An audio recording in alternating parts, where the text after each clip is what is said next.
Olá, eu sou Sérgio Prado e está começando aqui mais uma edição do Metagame. Nesse programa de segunda-feira vamos começar falando de tudo o que aconteceu no poker online nesse final de semana, principalmente no domingo, onde a gente tem a principal reta de torneios da semana. E nessa semana o destaque vai para o jogador que ganhou o Sunday Million, o jogador do Cazaquistão Agrobot 388Z.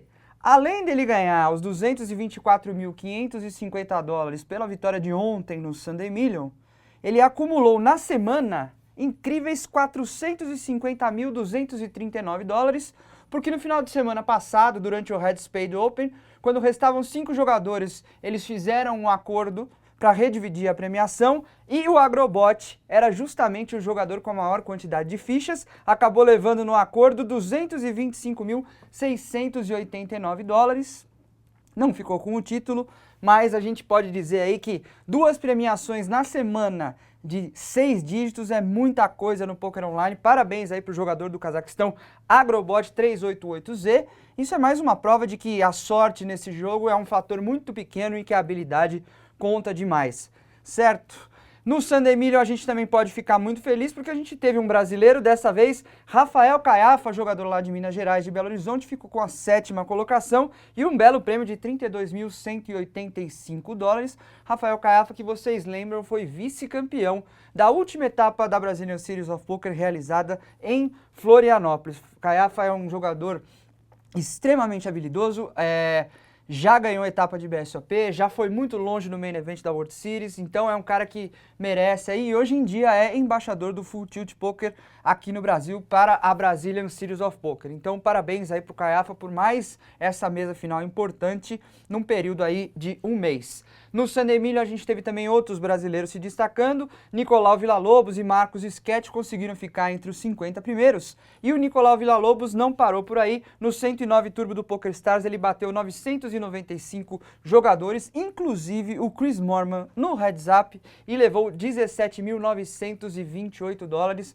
mais um resultado bacana aí na carreira do Nicolau Villalobos, que hoje em dia é um dos principais destaques do poker brasileiro, junto com o Pedro Correia, que é um cara que eu tenho que falar dele toda semana, um cara que, como eu já disse aqui nos programas passados, ele não é profissional, ele joga quando dá tempo, a carreira dele é outra, ele trabalha no mercado financeiro e tudo mais, a carreira dele é outra, quando dá um tempinho ele joga, e quando ele joga, ele crava. Bateu 189 competidores no 55 Turbo do Full Tilt e levou aí mais $18.960. Impressionante o Pedro Correia. Eu repito, ele e o Nicolau Villalobos no momento são os grandes destaques aí do poker brasileiro, seja no ao vivo, né, ou no poker online. Pedro Correia e Nicolau Villalobos. No poker ao redor do mundo, a gente teve o torneio aí lá em Joanesburgo, na África do Sul, o WPT Emperor's Palace Poker Classic, e a vitória ficou com Daniel Britz, que levou $132.128. O destaque dessa mesa final, além do Daniel Britz, que foi o campeão, foi o Dominic Nietzsche, chegando na 4ª colocação. Dominic Nietzsche, que ano passado havia vencido esse mesmo torneio, então fez 2 mesas finais consecutivas. Dessa vez não levou, na vez passada ele levou $206.000, dessa vez levou um prêmio um pouco menor pelo 4º lugar. Aí parabéns para o Dominic Nietzsche, que é ex-campeão de LAPT, já ganhou o LAPT na 2ª temporada, é um dos grandes talentos do poker alemão ultimamente.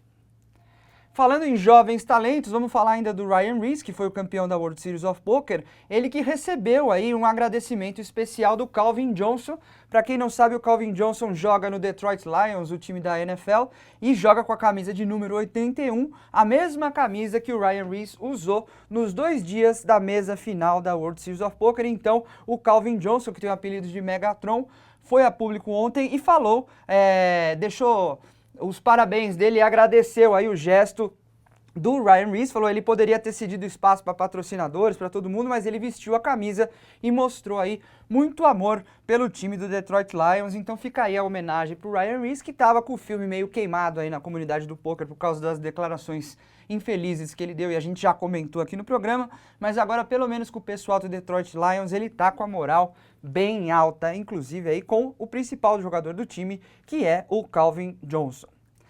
Falando nesses jovens talentos do poker, a gente tem uma reportagem aqui no Poker Strategy muito bacana falando dos últimos campeões da World Series, só para a gente relembrar.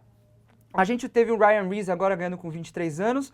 Ano passado o Greg Murson estava com 24, o Pius Hines tinha 22 quando ganhou, Jonathan Duhamel tinha 23, Joe Cada tinha 21 e o Peter Stigate tinha 21 também, todos eles aí abaixo dos 25 anos. É isso justamente que a matéria fala, se o jogo de pôquer hoje em dia é um jogo para os jovens. A gente sempre defendeu aquela bandeira que o pôquer pode ser praticado em igualdade por todo mundo, seja um senhor de 80 anos, seja um jovem de 20, mas parece que o pôquer profissional está ficando cada vez mais semelhante aos outros esportes e os mais jovens têm uma vantagem. Quando a gente fala que o pôquer requer um esforço físico e mental muito grande, as pessoas não acreditam porque acham que ficar sentado 12, 14 horas diárias numa cadeira não é esforço, a gente consegue ter uma prova aí vendo que os jogadores mais jovens, mais bem preparados fisicamente, têm uma vantagem sim, então levando a melhor aí, principalmente no main event da World Series, que é uma maratona, é um torneio longo, né, que você para chegar a ser campeão você tem que jogar 8, 9 dias durante 12, 14 horas, então tá aí mais uma prova, uma matéria muito bacana aí do pessoal do Poker Strategy. Eu concordo, eu acho que o poker tá ficando o poker profissional, o poker de alto nível está ficando cada vez mais um jogo para os mais jovens. Claro que existe espaço para todo mundo no mundo do pôquer, no pôquer amador principalmente, qualquer pessoa pode jogar pôquer, mas nesse pôquer de alto nível eu acho que a coisa está ficando realmente mais voltada para os mais jovens, assim como nos outros esportes. Falando agora de BSOP Millions, que vai começar aí no finzinho de novembro e vai até o começo de dezembro, vão ser 8 dias de festival de pôquer aqui em São Paulo. E eu escrevi até um post no blog do PokerStars falando das nacionalidades que vão estar presentes aí no BSOP Millions. Já temos mais de 20 nacionalidades sendo representadas na lista de qualifiers online do PokerStars. Então é realmente muita gente de Rússia, Polônia, Reino Unido, Bélgica, Bolívia, Chile, Noruega, Alemanha, Holanda, Estados Unidos, Peru, vai vir gente de todo mundo.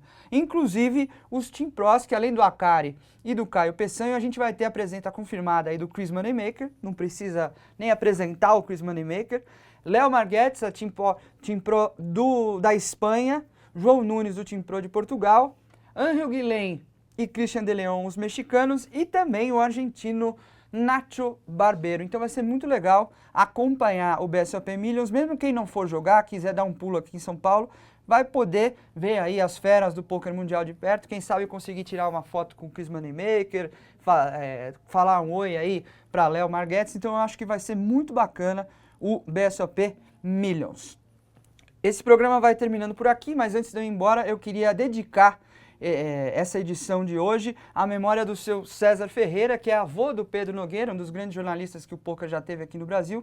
O seu César Ferreira faleceu recentemente e era um cara que adorava o poker, ia com o Pedro em todos os torneios, jogava os torneios aqui em São Paulo, já foi diversas vezes na TV Poker Pro para ver o Pedro dar entrevista e acompanhava sempre o neto. Então é um cara que vai fazer muita falta aí. Fica a minha homenagem aí para o senhor César Ferreira. Até mais.